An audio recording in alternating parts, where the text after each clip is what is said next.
আজি মহামান্য additional district and session জাজ আদালতে দুটা কেছত ক্ৰমে 5জন আসামিক মানে দোষী সাব্যস্ত কৰিছে। তাৰ মাজত session case number 184 2018, Bijni PS case number 364 2014 under section 120B 302 392 IPC.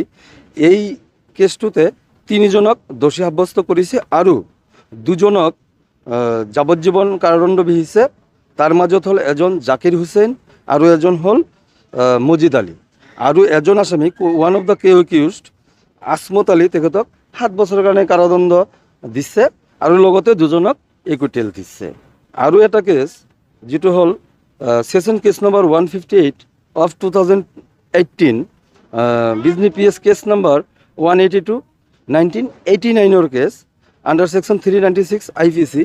এইটো কেছত 2জন আসামি ক্রমে শঙ্কর রাজবংশী আৰু রঞ্জিত রাজবংশী 2জনকে যাবজ্জীবন কারাদণ্ড বিহিছে। এতিয়া যদি আসামিসকলে এগ্রিভ হৈ থাকে মহামান্য আদালতৰ জাজমেণ্টত, সিহঁতৰ ওচৰত মানে পথ খোলা আছে, সিহঁতে এপিল কৰিব পাৰে। এইখিনি মোৰ ক'বলগীয়া। ইয়াৰ উপৰি মই একো নাজানো। এইটো এটা আছিলে যে মাৰ্ডাৰ, যেটো 184 যেটো আছিলে এইটোত মাৰ্ডাৰ আছিলে আৰু মৃতদেহটো মানে গোপনৰ চেষ্টা কৰিছিলে। আৰু যেটো আছিলে 158 সেইটোত আছিলে হাউচ ট্ৰেছপাছ আছিলে, মানে ডাকৈতি উইথ মাৰ্ডাৰ আছিলে।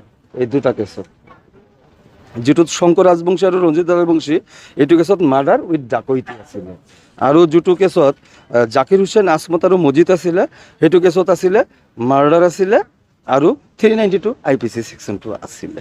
বাস এইখিনি।